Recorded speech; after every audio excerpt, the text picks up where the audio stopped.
everyone, we are back with another mystery soap. I hope you guys have been enjoying these videos. The first person to correctly guess the theme of this mystery soap series will be the winner, and you will win a $25 gift card to my Etsy soap shop where you can choose any soaps you would like. You must be a subscriber of mine to win, and I kindly ask that you like the videos and you can leave as many guesses as you'd like. I just ask that you leave your guesses in individual comments. So without further ado, let's get on to the next mystery soap. Hello everyone, we are back with another soap video. Really quickly, I'm gonna go through and share with you guys all the colorants I'm using, get all of that out of the way. I have already split off a little bit of my batch oils to mix my color in. So the first color we have here is this really pretty tealy blue color. I got this color by using Tropical Teal from Nurture Soap. Next up is this really fun bright green color, and this is also Nurture Soap. This one's called Force of Nature. Greens tend to go a little funny with lye solution, but it does typically go back to the bright fun green color, so you will see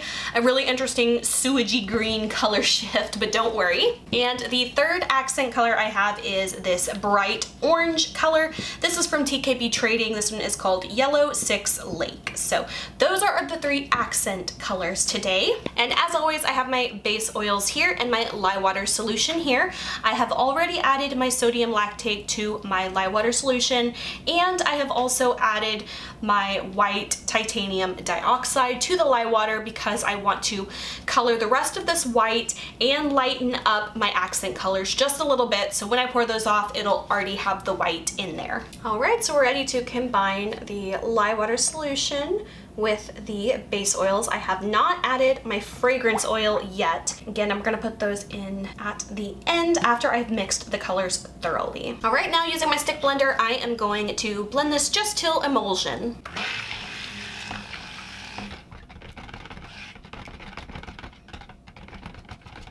Right, I do want to keep this a little under mixed since we will be mixing further with the accent colors. So I'm just going to scrape off some of this excess oil here back into my pot, and then we're going to pour off our accent colors. All right, I've got my accent colors here. I am just going to eyeball each of these.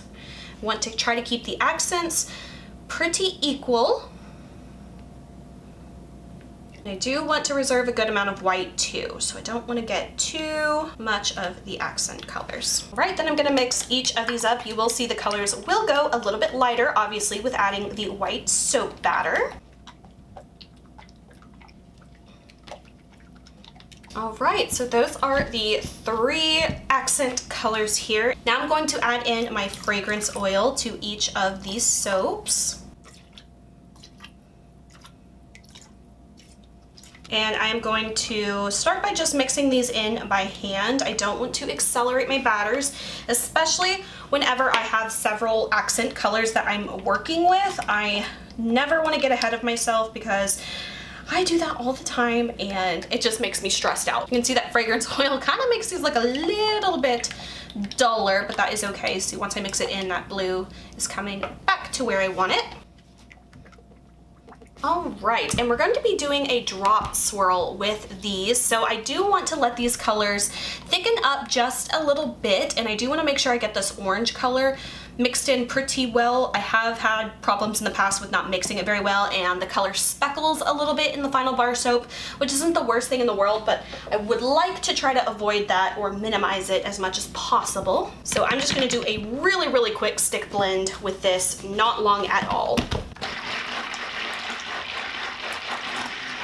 All right, and that is all I'm doing for that one. On second thought, I want to alter my blue color just a little bit, so I am adding a little bit of Psy Blue Ultramarine from TKB Trading, and I'm gonna mix this in and hit it with a stick blender really quickly because I want it to be a little bit more of a true blue, and this is going a little more teal.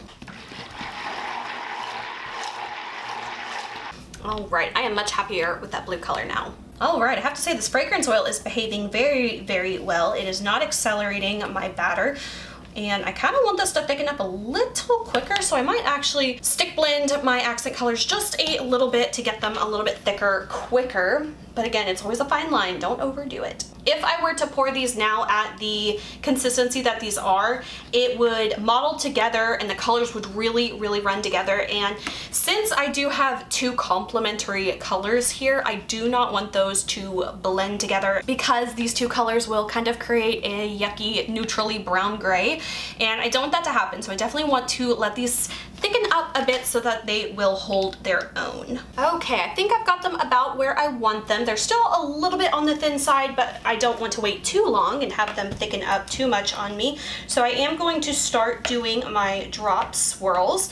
So to begin, I'm going to start with my white color as the base. So I'm going to start by pouring in a little bit into there just to give it something for the colors to swirl into. And I want to make sure I'm keeping the blue and the orange away from each other. So I'm going to use the green as the middle color to try to keep these from modeling up too much. All right, so first off I have the blue. We're gonna do 2 little passes of that. Next up, we're gonna do green again, 2 passes of that. And we're just gonna keep continuing that pattern. We're gonna go white, blue, green, orange, white, blue, green, orange, so on and so forth until I finish up all of my batter. All right, 2 passes of the orange and back to the white.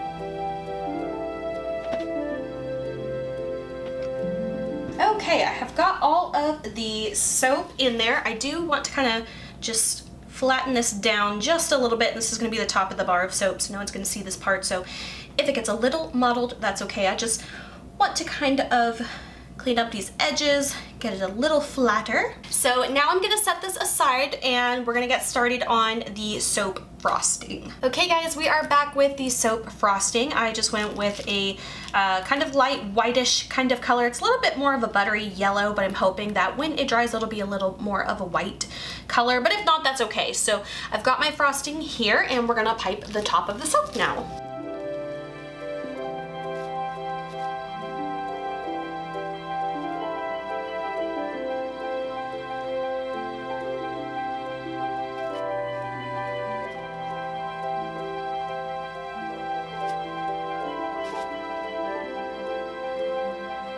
Okay, the next step I'm going to do, I'm kind of a little bit nervous about because I've actually never done this technique before, but I have seen people do it a lot of times. So basically what I have here is a little bit of a melt and pour soap with a blue color to it, and I'm going to do a drizzle over the top of this frosting. Now typically I do this with oil, but I want to try this technique out before. I've seen other people do it, and I like that it kind of holds a little bit more of a 3D kind of texture and shape on the actual soap frosting. So the one thing that I need to make sure I do is I pour this at the correct thickness or consistency, and glycerin melt and pour soap, it heats and cools very quickly.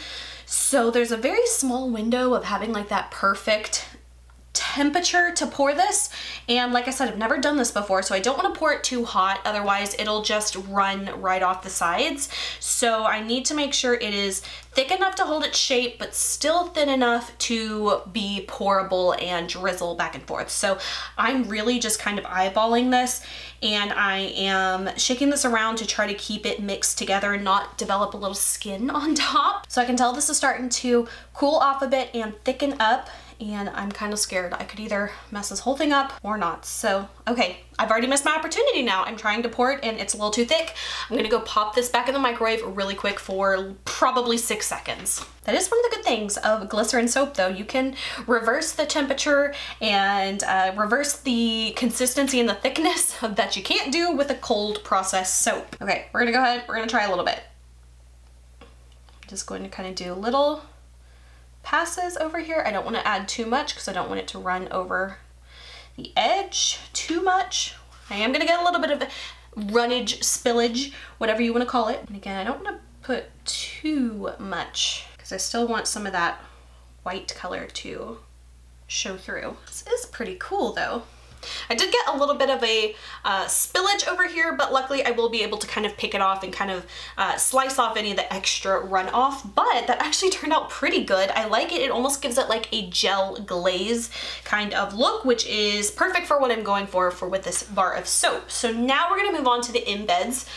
Now that wasn't as scary as I thought it was gonna be. So for the side embeds, I have all of these embeds. I'm gonna be doing different colors of them all over the sides of the bar of soap. And then for the top, I have these little gumballs here that I dusted with a pearlescent duochrome shimmery type of mica. We're gonna start off by placing the gumballs one on each one. And I'm gonna have to like really stick these in here to get these gumballs to stick.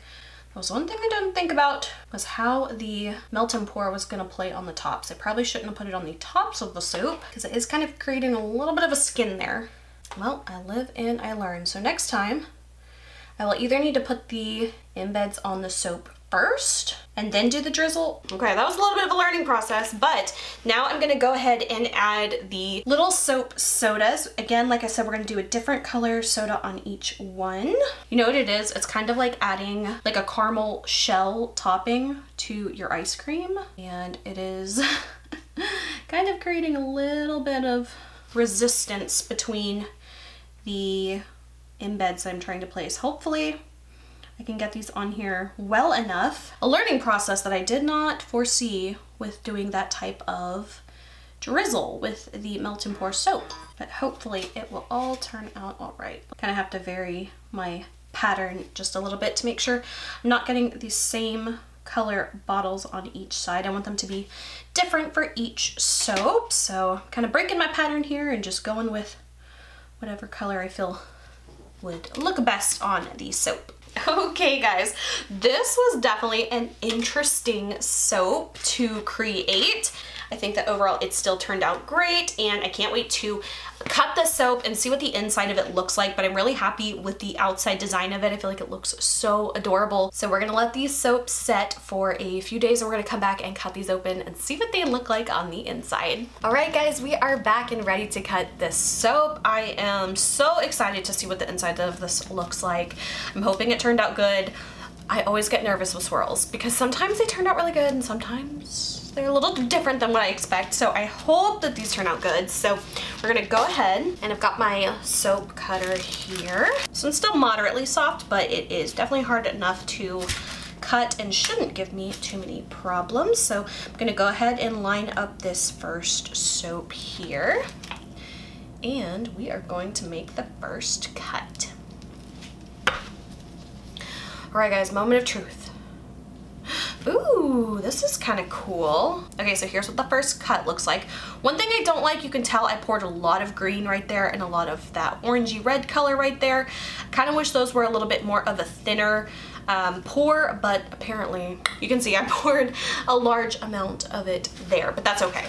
And also end pieces tend to be a little bit different, not as swirly as other pieces. So we're just gonna keep cutting and seeing what each of these soaps looks like. Okay, see, like that turned out, I think, so much better. I love the swirl pattern on this one. It's definitely a little bit more evenly dispersed, so I am happy with that. And let me tell you guys, oh my gosh, these smell so good. I really liked the scent combination, and it's definitely one I feel like I want to use again in the future. And I feel like it totally captures the scent and the theme of this soap so well. I'm really liking that one as well. This one's definitely a little bit more of a even kind of swirl, and I like those a lot more.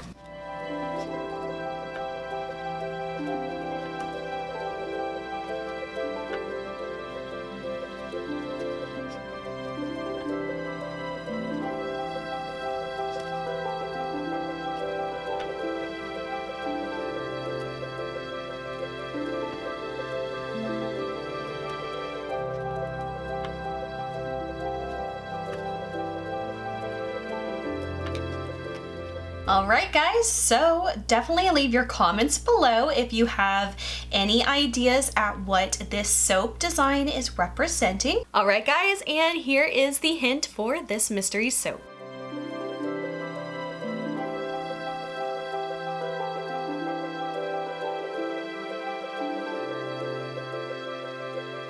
Don't forget to leave your guesses in the comments below. You can guess as many times as you'd like, just leave them in separate comments. So that is it for this video. I hope you guys enjoyed. If you did, please like and subscribe. You can follow me on Instagram, link is below, and until my next video, I will talk to you guys later. Bye.